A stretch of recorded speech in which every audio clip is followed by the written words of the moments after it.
Bonjour, je m'appelle Manu. C'est dur comme métier.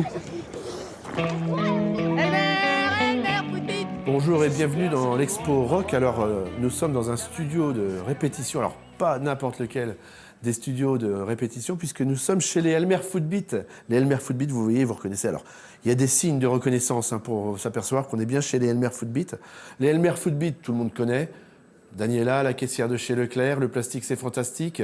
Tout a commencé alors en 86 pour les Elmer, mais en 89 au Printemps de Bourges, où les Elmer se font connaître grâce à ce drôle de chanteur à casquette, épuisette, et puis ses chaussures de plage, et puis les autocollants qu'il mettait partout au Printemps de Bourges, où il disait Elmer Footbeat vous souhaite un bon pipi, ou Elmer Footbeat vous souhaite un bon caca. C'est que l'on peut s'y mettre à trois.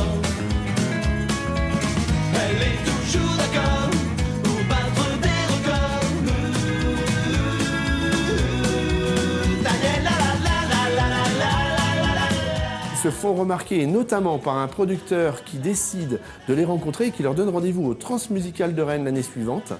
Et en fait, ils les signent et leur premier album va sortir en 1990. La suite, vous la connaissez, plus de 500 000 disques vendus, des tournées à travers le monde, puisqu'ils ont été joués en Amérique du Sud, et puis 3 albums. Et en 93, alors 3 albums avec des victoires de la musique. On en voit une là-bas, d'ailleurs, ici, je vais vous la montrer. Voilà, une victoire de la musique. Des disques d'or qu'on en voit ici derrière moi, des disques d'or qu'ils ont reçus d'ailleurs à l'Olympia, qu'ils ont rempli 3 fois en 93. Mais bien au bout de 3 ans, certainement un peu de lassitude, les Elmer Footbeat ont décidé de se séparer au bout de 3 albums et 3 années de succès. Et on pense que tout s'arrête. On les revoit en 2000. Je me souviens très bien les avoir revus en 2000 à l'Olympique à l'occasion des 20 ans du groupe EV.